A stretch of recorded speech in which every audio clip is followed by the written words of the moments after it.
mini blip, or are there more serious issues within Arne Slot's side? I think Liverpool hasn't really, got their way of playing, how Slot wants to play. A lot of new players have come in, it takes time. They have got lots of attacking players on the pitch. So defensively there is not a lot of protection. It's about getting the balance right. It's about what is needed from other players who have got an attacking mind to do that defensive work. I don't think it's a blip. It's one of those things. Because they have spent so much money, everybody thinks that they're going to just win or that they should win every match. It doesn't work like that in football. So, yes, it was a surprise to lose at Crystal Palace away in the last minute, but it can happen. Against Galatasaray, that is Europe. Look, it's going to be an iconic match, as it always is against Chelsea, and it can go both ways. But I don't think that that is a crisis, for instance, at Liverpool, okay, even if they lose against Chelsea. Which way do you think this one's going to go? Well, obviously I hope that Chelsea is going to win. Will they? They've got a chance. They've got an opportunity, They have to have the belief. They have to think that they can do that. They have to take stuff from the Crystal Palace game. Is this the best time for them to be facing Liverpool, do you think? It's always going to be difficult to play against Liverpool, and vice versa against Chelsea. It's not about timing. It's about your mindset, what you believe, what you can do. If Chelsea can get to their best form, they can beat Liverpool, If they can keep their best players quiet, they can beat Liverpool. But that's what Liverpool will think as well of Chelsea. So, but if you're playing in that kind of game, you need to take the game to the opposition. You need to be front-footed, like they did against PSG. And then everything is possible. What have you made of Liverpool's new attacking players? Great, isn't it? Yeah. Refreshing. Etike has come in. He's done brilliant. Isak is not 100% fit yet. Wirtz is everybody just think that you come into the Premier League and you're straight away going to do it. Because of the money spent, isn't it? Yeah. That people do assume that they're going to hit the ground running, but it's a different. It doesn't work like that. It doesn't work. Every player is different, and it is not easy for somebody who comes from the continent to just come in the Premier League. Look at Dennis Bergkamp. Was one of the best players in the Premier League. It took him 6 to 8 months. Henry didn't score. I think, and don't get me, I think 15, 20 matches or something like that. He didn't score, in the beginning. And look what an icon he's become in one of the best players in the Premier League. So sometimes you need to give these players the time to settle. You know that they can do it. Let them, settle and take their time. Okay, that's the attack. I'm just going to do Dave's job now, because Liverpool only conceded 10 non-penalty goals last season from set pieces. This campaign, that number already stands at 4. And look where we are.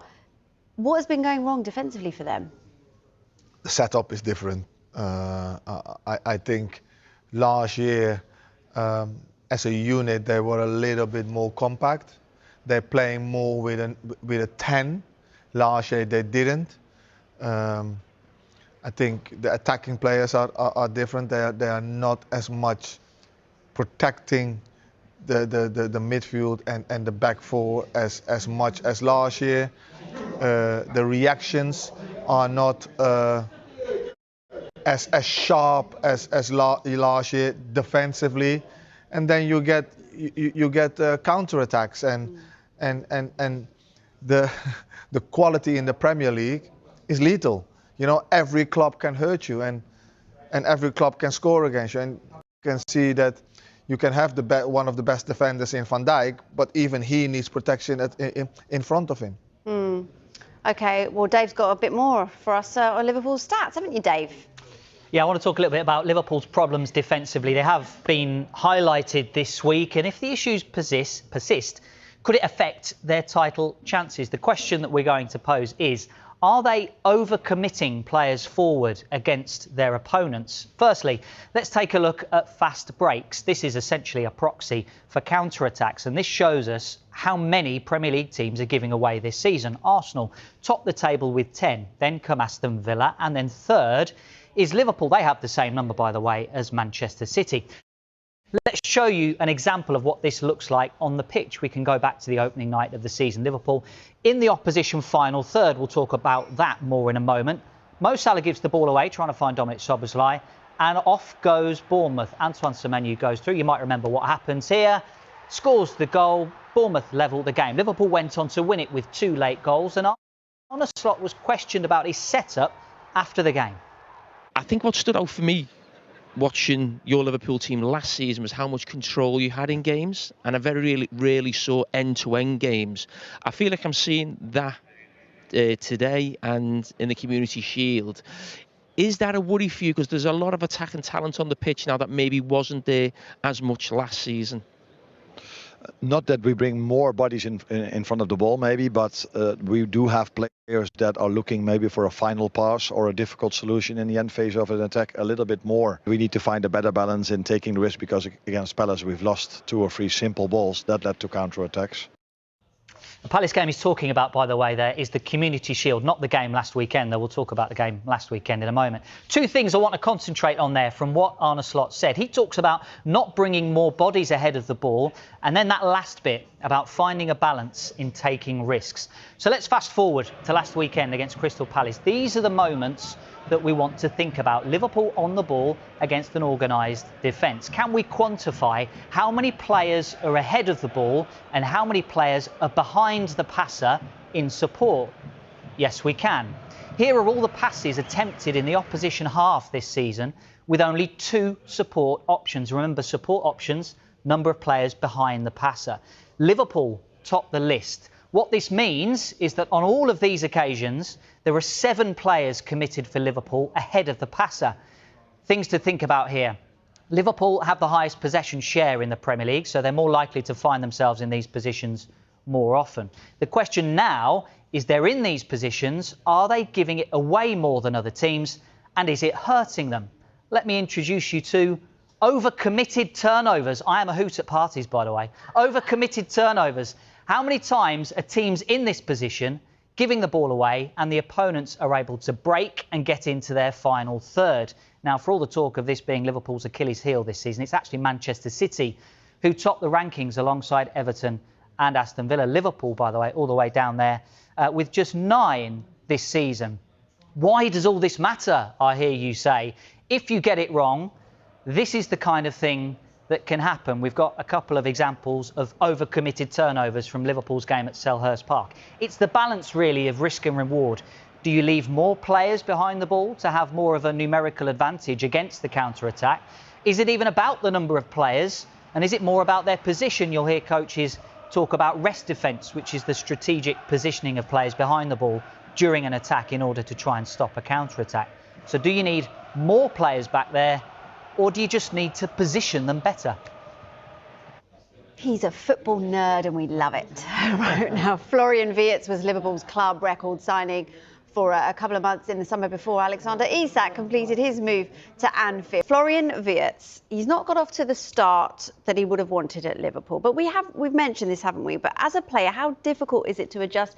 You've got so much to adjust to. It's a new country, it's a new everything.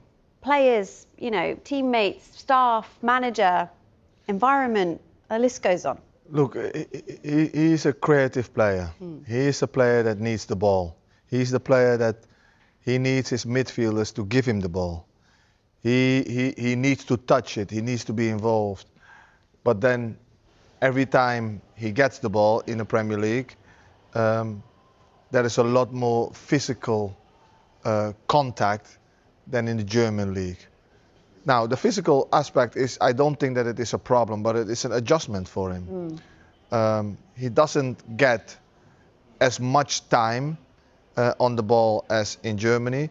So that's another adjustment for him. So, and it takes time for him. It takes time. He's a brilliant player, brilliant player, and I think he will be, you know, a big success. But you have to give him the time. It's also the team is still settling.